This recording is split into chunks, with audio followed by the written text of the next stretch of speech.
Gambhira bridge દુર્ઘટનાને 6 દિવસ બાદ પણ મૃતદેહ નહીં મળતા પરિવારે મહીસાગર નદીના કાંઠે વિક્રમસિંહનું પુતળું બનાવીને તેને અગ્નિદાહ આપી દીધો હતો।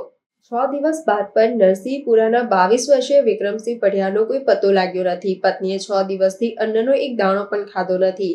પરિવાર રોઈ રોઈને થાકી ગયો છે, ત્યારે કુદરતના આ વજ્રઘાતથી પીડિત પરિવારે પુત્રનું પુતળું બનાવી મહીસાગર નદીના કાંઠે વિધિ વિધાન સાથે અંતિમ સંસ્કાર કરી દીધા। જોકે પરિવારને હજુ પણ આશા છે કે તેમના વહાલ સોયાનો મૃતદેહ તેમને મળશે। ગંભીરા બ્રિજ દુર્ઘટનાને 6 દિવસ બાદ પણ ગુમ વિક્રમસિંહનો હજુ સુધી કોઈ પત્તો લાગ્યો નથી। પરિવાર છેલ્લા 6 દિવસથી બ્રિજ ખાતે બેઠો છે અને તેમના વહાલ સોયાની રાહ જોઈ રહ્યો છે।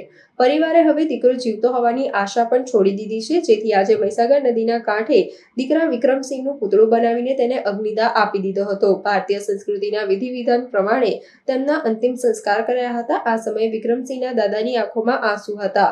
જોકે પરિવારે હજુ આશા છે કે તેમને તેમના દીકરાનો મૃતદેહ મળશે અને ચાણોદ ખાતે જઈને વિધિ કરશે।